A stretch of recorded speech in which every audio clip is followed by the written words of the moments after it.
Hello, my dearest students. How are you all doing? I know, exams are just around the corner, and things can get a little stressful, but don't you worry. I'm here to help.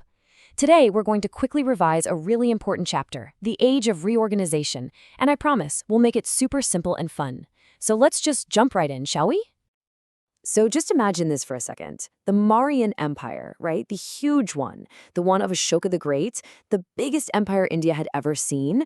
Well, it's gone. Just poof, vanished. This created what we call a massive power vacuum. It's like the main boss is gone, and now everyone is asking the same question.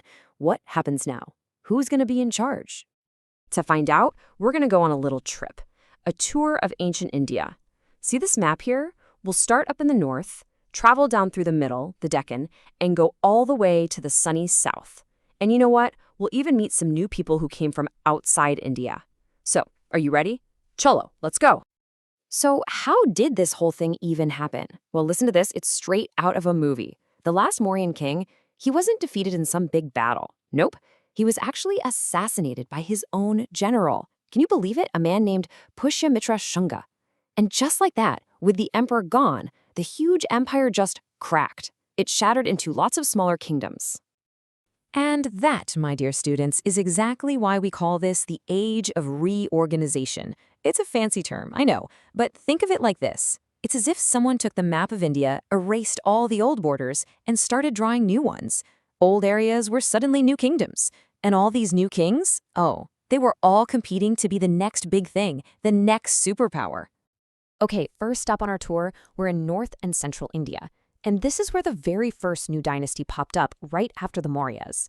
So let's get to know them, the Shunga dynasty. All right, get your pens ready because this is super important for your exams. The key things you absolutely need to know about the Shungas. First, founder, Pushyamitra Shunga. Yep, that same general we were just talking about. Second, where did they rule? Mostly North and Central India, for about 100 years.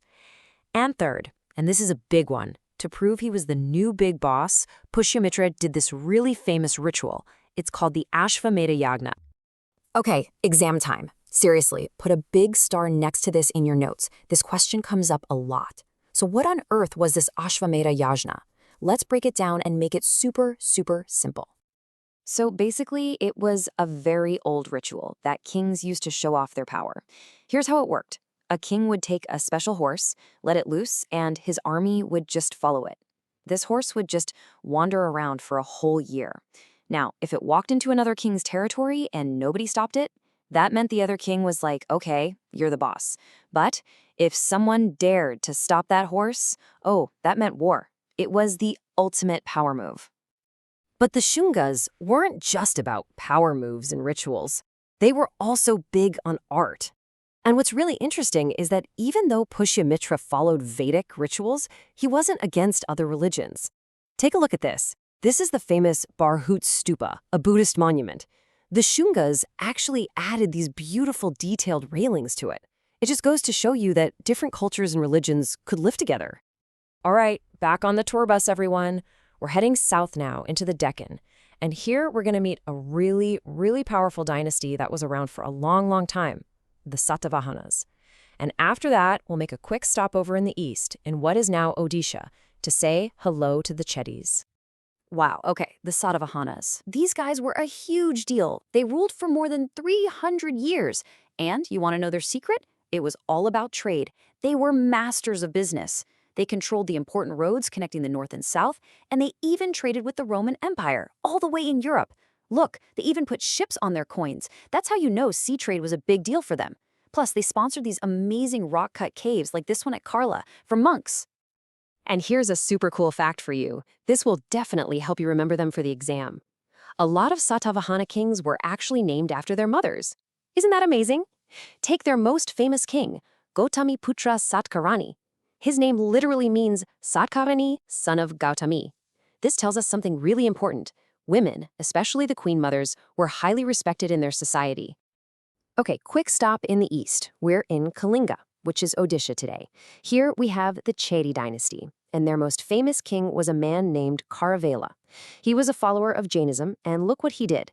He sponsored these incredible rock-cut caves at Udayagiri for Jain monks. Just think about that for a second. All these rooms and details, carved right out of the side of a hill. Unbelievable. All right, let's keep moving. We're going all the way down now to the very southern tip of India. This region was buzzing with activity, ruled by three famous kingdoms known as the Three Crowned Kings. Any guesses? They were the Cheras, the Cholas, and the Pandyas. And this whole time period is called the Sangam Age because of the Sangams, or assemblies, of poets who created some of the most beautiful Tamil literature ever. Now, here is a super easy trick to remember who's who. Each kingdom had its own special symbol, like a team logo. The Cheras had the bow and arrow. The Cholas had the tiger. And the Pandyas had the fish. Simple, right? Bow, tiger, fish. Easy marks in the exam, so don't forget this. And look at this. I've made a little table for you, perfect for quick revision. Go ahead, pause right now and take a screenshot. It's super helpful. You've got the Cholas, famous for King Karikala and that amazing dam. The Cheras, who traded all those amazing spices with the Romans. And the Pandyas, known for their beautiful curls and a really strong navy. Speaking of the Cholas, you have to see this. This is the Kallanai Dam. It was built by King Karikala almost 2,000 years ago. Can you even imagine? It was a brilliant piece of engineering to get water to the farms. And the craziest part? It's still working today. One of the oldest dams in the entire world, and we're still using it. How amazing is that? And the culture of this time? Oh, it was just incredible. There's this famous epic poem, the Salapatakaram, that tells the story of a woman named Kannagi. Listen to this. Her husband was wrongly killed by the Pandya king. So what did she do? She marched right into the king's court, proved he was innocent, and she was so full of anger and sadness that she cursed the whole city of Madurai to burn down. What a powerful story about fighting for justice, right? Okay, everybody, our tour is taking a turn now. We're heading back up to the northwest.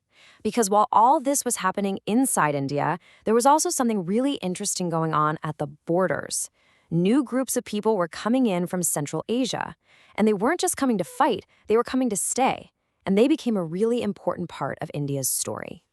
And this right here is the perfect example. It's called the Heliodorus Pillar. So Heliodorus was a Greek guy, an ambassador.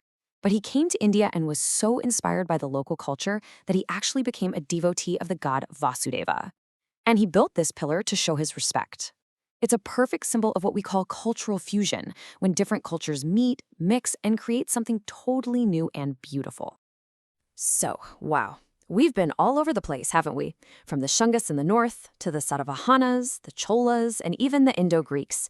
So, after all this, what's the main point? What's the one big idea you should take away from this whole chapter? And this is the most important thing to remember. Just because that one huge Mauryan empire fell, it does not mean India went into a dark age. Not at all. In fact, it was the opposite.